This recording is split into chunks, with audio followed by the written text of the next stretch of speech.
इस वीडियो में हम लोग एक्सरसाइज नंबर 1.3 के क्वेश्चन नंबर 3 का फिफ्थ प्रॉब्लम देखेंगे। ओके, ये एक बहुत ही इंपॉर्टेंट प्रॉब्लम है, पेपर में आ सकता है। ओके, क्या दिया हुआ है? If it is raining then we will go and play football. If it is raining then we will go and play football. तो सिंपली आप क्या देख सकते हैं, ये कंपाउंड स्टेटमेंट है। अभी अभी ज़रूरी नहीं है कि कंपाउंड सेंटेंसेज या कंपाउंड स्टेटमेंट्स में एक ही कंजंक्शन हो। ओके, अभी अब तक के आपने पिछले 4 प्रॉब्लम देखे, उसमें एक कंजंक्शन रहने का।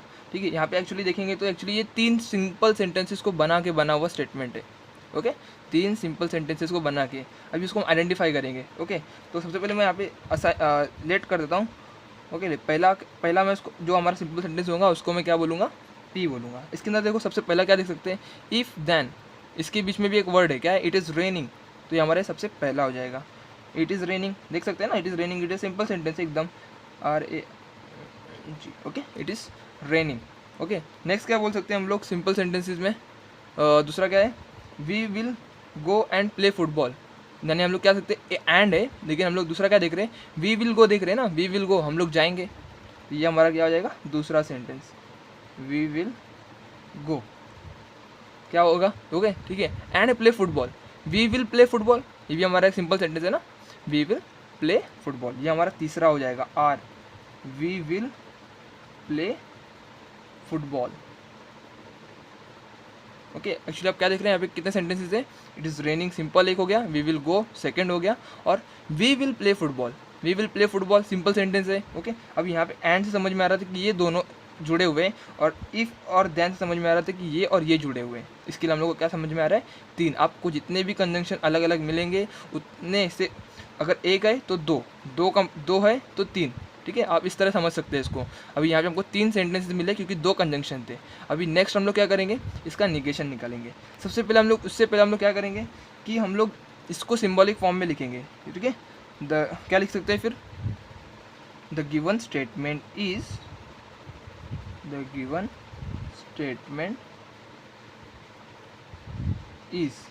इन सिंबॉलिक फॉर्म या डायरेक्टली। ठीक है, पहले हम लोग क्या नोटिस करेंगे? इट इज़ रेनिंग, ये हमारा जो है सेंटेंस, इसके बाद दैन है। इसका मतलब क्या है? पहला सेंटेंस तो हमारा पी हो गया, इट इज़ रेनिंग, उसके बाद क्या है हमारा? दैन। दैन का मतलब क्या है? हम लोग को यहाँ पे इम्प्लीकेशन मिल रहा है। ठीक है, दैन, इफ दैन का मतलब क्या है? Single implication. ओके, अब दूसरा का नोटिस कर रहे हैं, दैन के बाद ये पूरा सेंटेंसेस एक साथ जुड़ा हुआ है। ठीक है, we will go and play football, ये एक साथ जुड़ा हुआ है। इसका मतलब हम लोग इसके लिए क्या पुट करेंगे? इफ़ ये कंडीशन सप्लाई होगी, उसके बाद आगे का सेंटेंस है ना, तो ये इम्प्लीकेशन आगे के पूरे वर्ड्स के लिए, जितने भी मौजूद हैं हमारे सिंपल सेंटेंसेस, सबके लिए वैल्यूएबल है।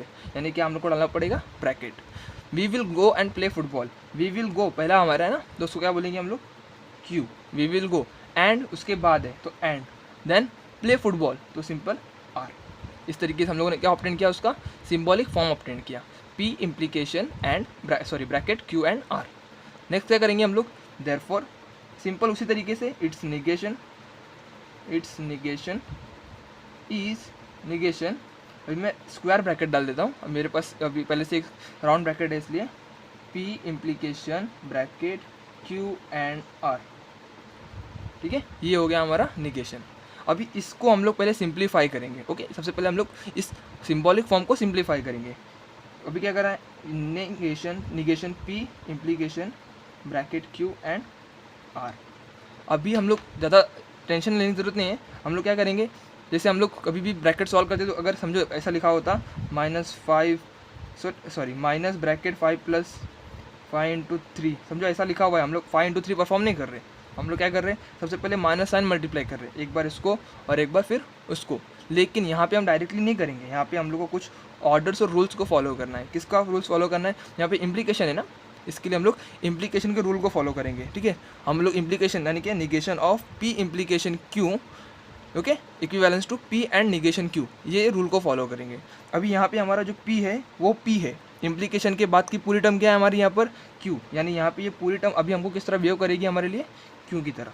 ठीक है, अभी हम लोग समझेंगे ये पी है और ये पूरी टर्म हमारे लिए क्या है? क्यू, क्योंकि हम लोग इम्प्लीकेशन को सॉल्व कर रहे हैं। ठीक है, तो क्या हो जाएगा? दिस इज इक्विवेलेंस टू, क्या है यहाँ पे? निगेशन पी इम्प्लीकेशन क्यू का आंसर है पी एंड। ठीक है, अभी निगेशन मैं ब्रैकेट डाल रहा हूँ, क्यू, क्योंकि हमारा क्यू क्या है यहाँ पे? अब क्यू है यहाँ पे, लेकिन क्यू नहीं है हमारा, क्यू की जगह में क्या है? Q and r.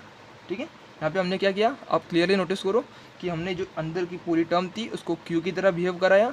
ओके, तो अब ये हो गया ना पी इम्प्लीकेशन क्यू, तो पी इम्प्लीकेशन क्यू के हिसाब से मैंने यहाँ पे बाइक उसका जो फॉर्मूला है अप्लाई किया, तो हमको क्या मिला, P and negation Q. P and, अभी अज्यूम करो दिमाग में कि ये क्यू था, तो हो गया ना ये पी एंड निगेशन क्यू की तरह, पी एंड निगेशन क्यू। अभी क्यू की वैल्यू पुट कर दी, क्यू एंड आर। ओके, अभी क्या करेंगे हम लोग अगले स्टेप में, पी एंड, अभी negation of q and r भी अप्लाई होगा ना यहाँ पे। अभी क्यू एंड आर है, ठीक है, negation of q and r. तो negation of q and r मतलब कौन से फॉर्मूले से आप उसको अप्लाई कर सकते हैं, सिंपल क्यू एंड आर के फॉर्मूले से, ठीक है। यहाँ पे क्यू एंड आर है, लेकिन हमारे पास क्या है, पी एंड क्यू है, तो प्रॉब्लम नहीं है हमारे लिए। एंड की पहले लेफ्ट वाली टर्म क्या बिहेव करेगी, पी की तरह, और राइट वाली क्यू की तरह। इसको मैं कट कर देता हूँ, लेफ्ट वाली पी है हमारी, राइट वाली क्यू है। तो पहले क्या आएगा, निगेशन ऑफ पी, यानी पहले क्या आएंगे, लिखेंगे हम लोग, ब्रैकेट डाल देता हूँ, पहली टर्म का, देखो यहाँ पे पहली टर्म थी ना, तो यहाँ पे भी पहली टर्म, उसका क्या जाएगा, सिंपल निगेशन क्यू। और एंड किससे रिप्लेस हो जाएगा, ये एंड और से। और सेकंड टर्म हमारी क्यू थी, यहाँ पे हमारी सेकंड टर्म क्या है, आर है, तो उसका निगेशन ऑफ आर।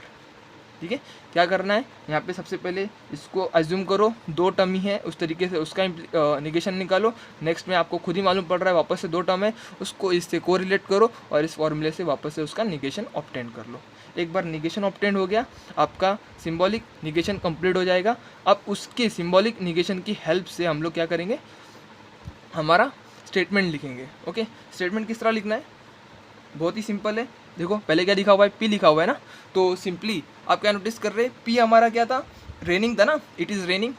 ठीक है, सिंपल हमारा पी क्या था, इट इज़ रेनिंग, तो हम लोग लिखेंगे it is raining, it is raining. इसको हेल्प में लो, पी मतलब क्या, इट इज़ रेनिंग, RAING। ठीक है, एंड, तो हमने इस सिंबल को एंड लिख दिया। अभी निगेशन क्यू की बात करते हैं, क्यू क्या है हमारा, वी विल गो, तो हम लोग क्या क्या लिखेंगे, वी विल गो को अपोजिट क्या लिखेंगे, वी विल, सिंपल निगेशन है ना, तो नॉट को इंट्रोड्यूस कर दो, वी विल नॉट गो। ठीक है, यहाँ पे क्या है, और है, तो और को लिख दो। ठीक है, अभी क्या निगेशन आर है, आर क्या था, we will play football, we will not go, और वी विल फिर से लिखना जरूरी नहीं है, आपने एक बार लिखा है तो जरूरी नहीं है, आप और का इस्तेमाल कर रहे हो। वी विल नॉट गो और we will not play football की जगह डायरेक्टली क्या लिख सकते हैं, और not play football, not play football. देखो क्या आया, it is raining, simply and, negation क्यों क्या लिखे, हमारा वी विल गो था, वी विल नॉट गो लिख दिया। फिर आर क्या था, वी विल प्ले फुटबॉल, तो पूरा तो नहीं लिखेंगे वी विल, क्योंकि पहले लिखा है हम लोगों ने। ओके, प्ले फुटबॉल को क्या लिखा, नॉट प्ले फुटबॉल। होप आपको समझ में आ गया होगा कि जब तीन कंपाउंड स्टेटमेंट्स होंगे तो उनका निगेशन किस तरह ब्रेक करके आपको निकालना है, और यहाँ पे ये एक्स्ट्रा स्टेप्स आपको फॉलो करनी है, और आपको ये सारे फॉर्मूलेस की हेल्प से आप निगेशन इजीली फाइंड कर सकते हैं। अभी तक हम लोग को ये टर्म्स नहीं लगे थे, होप देखते हैं आगे की प्रॉब्लम्स में लगेंगे तो मैं आपको ये सिखाऊंगा। ओके, तब तक के लिए thank you for watching video.